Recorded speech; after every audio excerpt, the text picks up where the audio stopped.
We will now turn to the secretary candidates. The secretary elected at the annual meeting will rise to be the chair-elect for 2022-23 and chair for 2023 to 2024. We will start with introductions of the candidates, and first we'll go to Tamara Nash of Sioux Falls, South Dakota. Ms. Nash, you may give up to a 3-minute introduction. Thank you. I had to get off mute. Thank you, Mr. Speaker. My name is Tamara Nash. I'm from South Dakota, where I serve as a state and federal prosecutor. I found the division by chance when a friend and mentor convinced me to attend an ABA mid-year meeting. For me, it was one and done. After I attended the meeting, I was all in. I knew I had met my people and found my home. I am proud to be part of our division. Serving this division has become my passion and is part of the foundation of who I am. The love of service is what prompted me to declare my candidacy for secretary. My campaign platform is simple: strengthen our foundation, build our future. As a leader, I am anchored by 3 core principles designed to serve a diverse membership that represents many different practice areas: prioritizing collaboration, enriching a culture of inclusivity and civility, and fostering engagement. Focusing on these principles is how I intend to strengthen our foundation and build our future. Additionally, I will stay focused on our North Stars, our mission and strategic plan. I have the privilege of serving on our 2021 Strategic Plan Steering Committee and our Long Range Planning Board, the bodies charged with evaluating and ensuring compliance with our strategic goals, mission, respectively.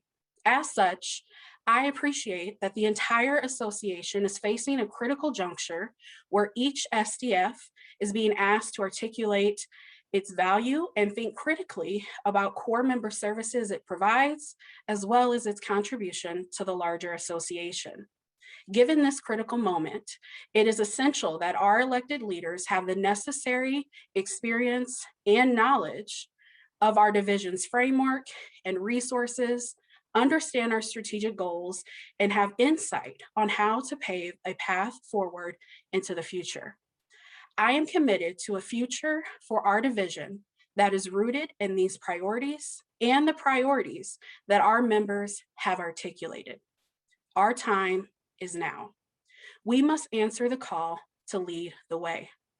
We share a very powerful common thread: commitment to serving the profession, as well as our shared home in this division. Now more than ever, we must unite to raise our collective voice and take the lead. The vitality of this division requires that we shatter silos, engage our members, and advocate for our value. I am committed to elevating the good work of the division and amplifying the voice of every unique member. Given the opportunity to serve as your next secretary, I will diligently build bridges and represent your interests. I humbly ask for your support and your vote. Thank you.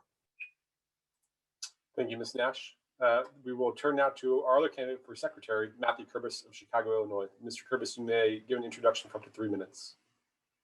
Thank you. I'm running to be your next secretary and eventual chair because I believe that members in our division should be able to draw a straight line from their membership in the ABA to their bottom line. I want to put money in the pockets of young lawyers by helping them serve more clients through adoption of a subscription model for their law practice. I want to work with attorneys from diverse backgrounds and diverse practice areas to offer guidance and resources to our members on the subscription model for law practice. And that includes researching and advocating for the ethical allowance for even government and in-house attorneys to tack on a subscription practice to their day jobs, especially as it relates to the subscription model helping bridge the access to justice gap. This idea is one of several bold visions that I have for the future of the value that the YLD can bring its members. Value that it must bring if we are to survive as an organization, and not just the YLD, but the American Bar Association. As our organization shrinks, the impact of the incredible work that we do is also diminished. My visions for the future of the YLD will greatly benefit and serve our current members while also enticing new members. Importantly, my visions will both serve young lawyers and fulfill the promise of the ABA's mission to serve the public and deliver justice. I'm qualified for this role because I've dedicated the last 8 years and over 4,000 hours in service to this profession through volunteer leadership in the ABA. In particular, as chair of the Law Student Division, where I successfully led a 24-member governing board. Since then, I've been in the trenches, serving young lawyers in a number of positions, most significantly of which is the liaison to the section of legal education. A summary of my accomplishments as Law Student Division Chair and my 11 other YLD roles can be found on my website at matthewcurbis.com. If any of you want to personally speak with me, you can find my Calendly link on the contact page on my website, where you can pick a time that best works for you when I'm already available. I also encourage that you click the button called Slack invite on my website, which you will find on every page. I'll leave you with one last thought. I am very much steeped in all things ABA, and I'm very much an insider in that regard. But the last time I served on the YLD Council was in 2014. Now, if you think our diminishing membership numbers are a problem, like I do, and if you have trouble telling your fellow young lawyers why they should join the ABA, then vote for me to bring fresh outside perspectives to lead the YLD Council. Thank you. Thank you, Mr. Curbis. We will start our questions with Mr. Curbis. First, with a question that's similar to one that was asked of the HOD candidates. What do you believe to be the #1 attribute required to be a successful chair, as you would eventually serve as chair for the YLD? And can you tell us how you embody that attribute? Maybe it's the lawyer in me that wants to point out that it's a little bit of a fallacy to say that there's only one that's the most important skill that you need to have as a leader, period, let alone for the eventual chair of the YLD. But I will still play this game and answer the question. I think that it's important to be a good listener. I think being a good listener is important in everything you do. It makes you a better attorney, it makes you a better human being, and especially it makes you a good leader. Now, I'd like to sit here and tell you that I'm the best listener ever, that there's no listener better than me, but I don't know that that's necessarily true.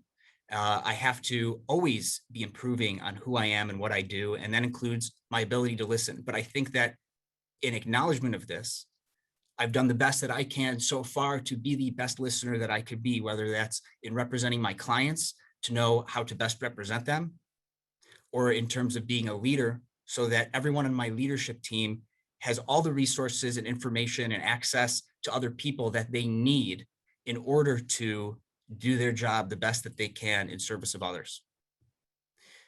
I think that I've shown in my experience in the ABA that I'm a good listener by helping connect others who are doing other things in the organization with other people in the organization that are doing similar things to create synergy and create a better product as a result of that. And I would continue to do that if elected as secretary. Thank you. Thank you, Mr. Curbis. Ms. Nash, same question. What do you believe to be the #1 attribute required to be a successful chair, as you would eventually serve as chair for the YLD? And can you tell us how you embody that attribute? Thank you, Mr. Speaker. Like Mr. Kerbis, I think it's difficult to pinpoint one attribute, so I'm going to cheat a little bit and give you two. First, I think collaboration and building coalitions. Those of you who work with me know that I say the cheesy slogan, teamwork makes the dream work. And I've tried to embody that in every leadership position I have held. I find that collaboration is critical. For that reason, it's one of my 3 pillars of my campaign. The second attribute, I think, is understanding and critical knowledge, specifically a fundamental understanding of our strategic plan. For me, this is the anchor of our division. It's the source of reaching solutions. It's the source of embedding fundamental values into our division, and ultimately getting to the source of the problems that some of us have addressed and our prior candidates have addressed in their question and answer. We are in our association at a historic a historic critical period in our time. We're being asked to articulate our value, much like every other SDF. And the experiences that I've been able to have in our division as a member of our long-range planning board, which I've been on for 3 years, as well as on our strategic plan steering committee, have really afforded me the opportunity to hit the ground running from day one through the capacity of understanding strategic planning, fulfilling our mission, answering and being accountable to our core values, and being dedicated to the mission, which ultimately help us answer all the hurdles that we face. Specifically, the Long Range Planning Board equips you with an understanding of our history, our capacities with resources, our policy, and our governance process. And the strategic plan, which we renew every 5 years, helps you understand the mission further. And it's part of the process of taking a long view of what we should update, what our members need, what our members want, and focusing on continuity and focusing on what the future needs and not a long-term perspective. These roles have taught me the richness of our history and our value and where we can grow. It teaches you the importance of cross-pollinating throughout the division. And this will equip me to serve our division, both the appreciation of collaboration and understanding of our history. And I'm committed to using those 2 skills to pushing us forward, pushing us into the future, and articulating our value to members, prospective members, and the association. Thank you, Mr. Speaker. Thank you, Ms. Nash. The next question is, the YLD operates on general operations funding, meaning that we are not an entity that has section dues or raises its own revenue, but relies on the association's general funding. The association has continued to cut YLD funding over the last few years, and the YLD just changed its bylaws to allow for eliminating a fall or spring conference in a given year rather than requiring both as before. If there was one thing that you would seek to cut about the YLD to save costs, what would it be? We're going to start with Ms. Nash. Sure. Thank you, Mr. Speaker. I think first I'll acknowledge that the budgeting situation is very nuanced, and it requires a holistic approach. It requires a deep understanding of the red tape, if I can say, of the association and how we play into the larger machine. I think there's a lot of ideals that candidates each year present that are somewhat lofty, but we have to take a step back and see how the picture, how the puzzles play into the broader picture. For me, I think that in the next, if elected, if given the opportunity, I would truly make an assessment of in-person programming and some of our in-person leadership meetings to the extent of our leadership training, winter cabinet, and things of the alike. I look to virtual programming. Extending quality virtual experiences is one of my goals. Virtual programming has truly presented an access issue. Not every member, our mailbox members, as we like to call it, are able to attend these conferences. And virtual programming has really opened the doors in 2 ways. One, it has opened access to our mailbox members. And second, it has provided access to resources traditionally unattainable by the division. And I've seen these play out firsthand. First, South Dakota as a rural affiliate is traditionally unable to send members, but for last annual and mid-year, we have filled our delegation and we're attending programming almost always. And second, in regards to CLE and programming, we've all been to a program that's been awesome, but there's 10 people in the room. We have been seeing outstanding numbers for our programming. And I would direct you to some of the programs we've done as of late. Last year, I was able to spearhead several program series, one of which our Diversity and Inclusion in the Legal Profession program series. We saw over 1,000 total registrants, and as of annual last year, 857 people logged in on demand. Our Redefining Justice, A Path Forward program was able to book Lanita Baker, a national lawyer who represented the family of Breonna Taylor. And in this March, I was able to spearhead our Investing in Wellbeing series that engaged also over 1,000 registrants and over 600 people logged in live. These are huge victories for us, and it shows we're doing something right. We have to continue to engage in virtual programming. We have to continue to cut the money we're spending to reimburse leaders to log in person, and continue to find ways to create quality virtual experiences for folks to engage with our division and with our members. And we have to continue to make our division accessible, meaningful, and allow folks to yield their membership to its maximum potential. Thank you, Ms. Nash. Mr. Curbis, same question. The YLD operates on general operations funding, meaning that we don't raise our own dues or our own revenue, but we rely on the association's general funding. The YLD has continued to get budget cuts over the last few years, and we just changed our bylaws about our fall and spring conferences to allow flexibility, only having one. If there's one thing you would seek to change about the YLD, to cut about the YLD to save costs, what would it be? Ooh, another trick question, Mr. Speaker. No, just kidding. But I can't tell you the one thing that I would cut because I don't have all the information available to me because I'm not on council, I'm not on the finance board. I think as chair, it would behoove me to work very closely with the treasurer and the finance board to figure out a solution to that problem at that time, based on the context and the facts available to me, and make recommendations as chair, but of course defer to the finance board on making that decision, and to the extent it needs to be voted on by the council, encourage that vote for what the finance board recommends. It's hard to say what one thing I would cut because I don't know if only one thing can solve the budgetary crisis of the YLD. But you know what can? Getting more members so that we can then use that as leverage with the association to give us a higher amount of general revenue that we can then use as a division. How about partnering with technology providers for people that say sign up and use their services to help launch a subscription model as part of their practice and generate more non-dues revenue from those types of partnerships. I think that's how we solve the budgetary crisis, not make cuts, not dive into the problems that we already have, but solve the source of that problems, which is a lack of membership and decreasing membership. And my platform will help entice new members and maintain current members. Thank you. Thank you, Mr. Curbis. The next question, we'll start with Mr. Curbis. We have heard ABA and YLD leaders repeatedly say that membership should be our biggest focus and that we need to demonstrate our value as an association in order to retain and attract members. What plans do you have for how you will demonstrate that value? What specific benefits do you plan to demonstrate to our membership? And what specific experience do you have within the YLD which will enable you to demonstrate those particular benefits?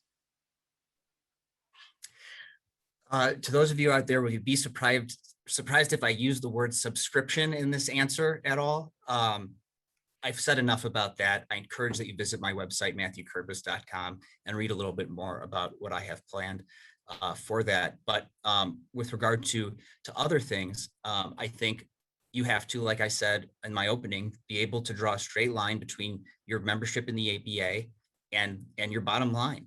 And so, yes, subscriptions, there's a part of that. I think there's other opportunities there to fill the people law gap, which is a group of people out there who cannot afford legal services the way that they are traditionally billed, while at the same time, they don't qualify for pro bono assistance.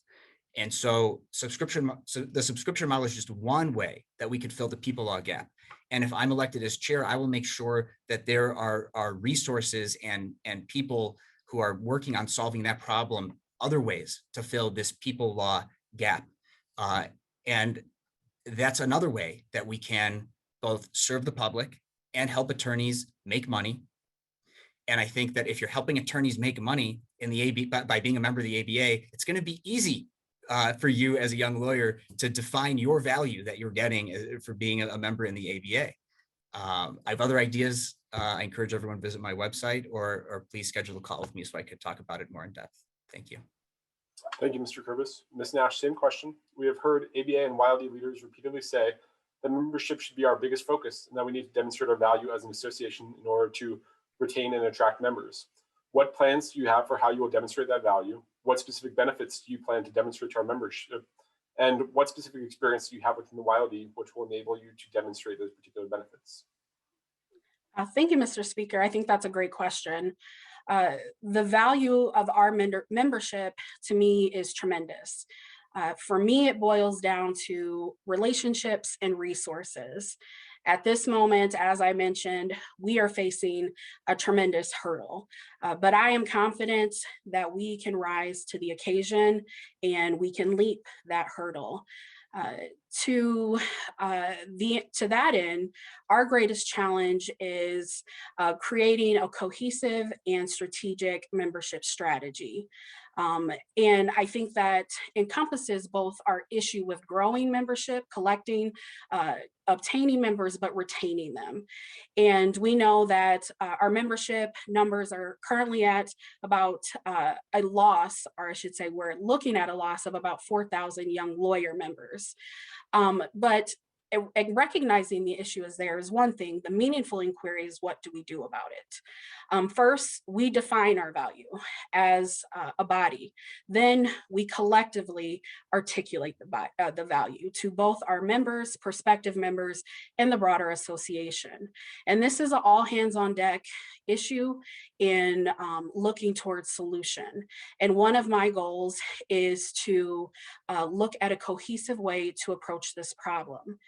And through my time on long range, as I've mentioned, as well as the strategic plan, I've developed a unique lens at looking at this issue. I've had the opportunity to help evaluate membership data as well as survey data. As D&I director, we worked with a team that launched a diverse member survey. We know that people see the value, but we have work to do in D&I realms. That's one issue that we can address. We know that this year, or previous years, I should say, we did the Avenue survey, and we know what our members want: access to CLE libraries, mentorships, practical tools, and networking opportunities. We know that folks are concerned with student loan debt, with well-being, and advancing their careers. So we can look at all of this and be informed what folks need and incorporate that into our strategic planning to set the path forward into the future, to define what the value is that we should be offering and that we can offer, and then to collectively move forward into the future to do just that. We know and we must accept the vitality of our future depends on us doing just that. It depends on us targeting the 0 to 2 and pulling them into the division so that they stay with us ultimately, and then funneling them into their forever homes, into the SDFs, which solves the problem of us articulating our value. We have to make sure that every member knows they have a meaningful place in this division as their home. And I've worked to unite folks to work towards programming to that end, and we need to continue to build upon that good work. Thank you, Mr. Speaker. Thank you, Ms. Nash. Last question. This comes from the audience. We'll start with Ms. Nash for this question. Our survey data suggests that our membership wants skills-based learning opportunities, leadership roles, and business development. What are your concrete plans to achieve those desired outcomes for our members if elected? Thank you. So I talked about this a little bit in my last answer. And of course, because I'm chatty Cathy, I ran out of time. So thank you. I'll try to finish that answer. I think what we do is that we process the data that we've received through various forms, but heavily relying on the Avenue survey, which our leaders last year, the year before, and our leader this year have really relied on to inform how we move forward. But we also take the information we'll acquire from the strategic plan and let that inform, one, what we should offer, two, what we should hand off to SDFs to do and what they can do more strategically, what is offered in their wheelhouse. And then three, we focus on what is in our wheelhouse. And the strategic plan steering committee is looking at that just now, what our core values are, what our pillars are, and what we do best. So I think we rally behind that and we look at doing what we should be doing, and we do it very well. So I think that's the key. And for me, We take the data and then we translate it into meaningful results. We stand firm in what we do, and we then articulate the value to the association and to our members. We empower them to yield their membership to its most maximized value. And for me, it's informed by also pursuing several goals that I have for my leadership years, if allowed the opportunity to serve. And those would be prioritizing a cohesive membership recruitment and retention plan, continue to advance student loan debt, advocacy and education, furthering our DE&I goals and plan, building and strengthening our ABA coalitions, increasing our division accessibility and navigability, increasing and revitalizing membership engagement, complying with our strategic plan, which, as you can tell, I'm a big fan of, and expanding quality virtual experiences, and lastly, promoting regional summits. So in sum, we need to take that survey, make it concise, listen to our members, and turn that back around to value add for each member, and do so with a collective voice and move forward into the future. Thank you.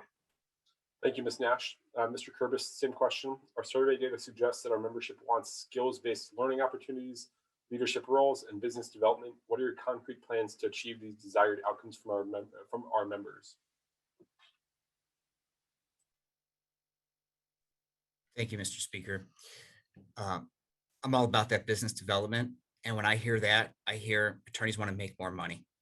And I think I've spoken a lot about that already, but one of the ways that you can scale more and be more efficient as an attorney who wants to engage in, say, more business development is, and once you get all that business, how can you continue to bring in more and keep your clients happy? But one of the ways that you can do that is by adapting methods that are very popular in Silicon Valley for technological development, such as Agile and Scrum, and adapt it to a law practice, to make a modern law practice a future-proof law practice. Now, the billable hour doesn't really coincide with efficiency. And so one of the things you have to do before trying to adapt an Agile or Scrum management to your law practice is you have to eliminate the billable hour. And so the subscription model plus flat fee pricing is one of the ways that you can do that. So when it comes to business development, that's what so much of my platform is already about. With regard to CLEs and leadership roles, the ABA and the YLD, it's very impressive, I suppose, if you hold some of these roles, depending on where you are and what you do, because it's a national position. But those are things that are also offered by our affiliates. And so we're essentially then competing with our affiliates by offering those things and saying that this is the value, this is why you should join the ABA, when those resources, when those leadership opportunities and those CLEs are also available through affiliates, and typically for free. So I understand that that's what our members want, but I think we should be working very closely with our affiliates to make sure that we're helping them meet their leadership role quotas that they're trying to fill, in addition to continuing to fill all the leadership roles in the YLD. There's way more, even with our diminishing numbers, there are way more members than there are opportunities for leadership in the YLD. So one of the ways that we can help our members and help our affiliates at the same time is by helping them fill those openings for them, which sometimes they have a harder time filling than the YLD. Thank you. Thank you, Mr. Curbis. We will go to candidate conclusions, concluding remarks, should the candidates wish to do so. We'll start with Mr. Kerbis for this for up to 3 minutes. Thank you. For those of you who don't know me, most of my practice is as an insurance defense attorney. That may change as I also personally am working on launching my own subscription model to help serve more people who didn't have access to legal advice before. But I don't get clients or advance my career by serving in leadership roles in the YLD. I do it to serve others. I have the leadership skills and ideas that can launch the YLD sustainably into the future, so I feel I must serve. Call it Curbis service. So one last time, I encourage that you visit my website at matthewcurbis.com, schedule a time to talk with me, and join my campaign on Slack. Thank you. Thank you, Mr. Kerbis. Andrew Van Single is on. Mr. Van Single, if you could just turn off your video, please. Thank you. Ms. Nash, we'll go to you for concluding remarks. Thank you, Mr. Speaker. And thank you all for being here today. I really appreciate your time. Since becoming involved in our division in 2016, I have consistently been an active and engaged leader. I have had the honor of serving our members in over 10 positions on 5 different teams throughout this division. This year marks my 4th year on council, 3rd year on cabinets, and 5th year as a delegate to our assembly. I have been engaged with the front row seat to the good work we get to do every day. Through membership data and survey data, I have an intimate understanding of what our members want. The diversity of these experiences has equipped me with a versatile and unique experience that is anchored in critical institutional knowledge. In a world full of exceptional ideas, what matters is exceptional execution. I stand on a firm record of 6 consistent years of showing up and delivering results. I know what it takes to get the job done. I'm dedicated to our mission and elevating our profession. The world and the bar is shifting. This inflection point will demand several things from our leadership. It will demand leadership that understands and appreciates the history of our division, leadership that is invested in our mission and our strategic plan and the best interest of every unique member, leadership with a clear vision forward, leadership that is committed to uniting our division, and leadership willing to engage in meaningful disruption, but equally able to discern what is best for our division, and most importantly, leadership able and ready to lead from day one. My experiences within division and as past president of the South Dakota Young Warrior section has made me and prepared me ready for this moment. I'm ready to be the leader we need and that these challenges demand. I'm committed to ensuring that all members feel they have a meaningful voice and home in our association and our division. I'm committed to empowering every young warrior to feel that they can yield their membership to the maximum potential. I am committed to using every tool in my tool belt to not only continue to build my foundation and grow as a leader, but also to build on the tremendous foundation of our division and build our future. Our future is bright. I am confident that together we can strengthen our foundation and build our future. I humbly ask for your support and your vote, and please visit Tamara for YLD.com. Thank you.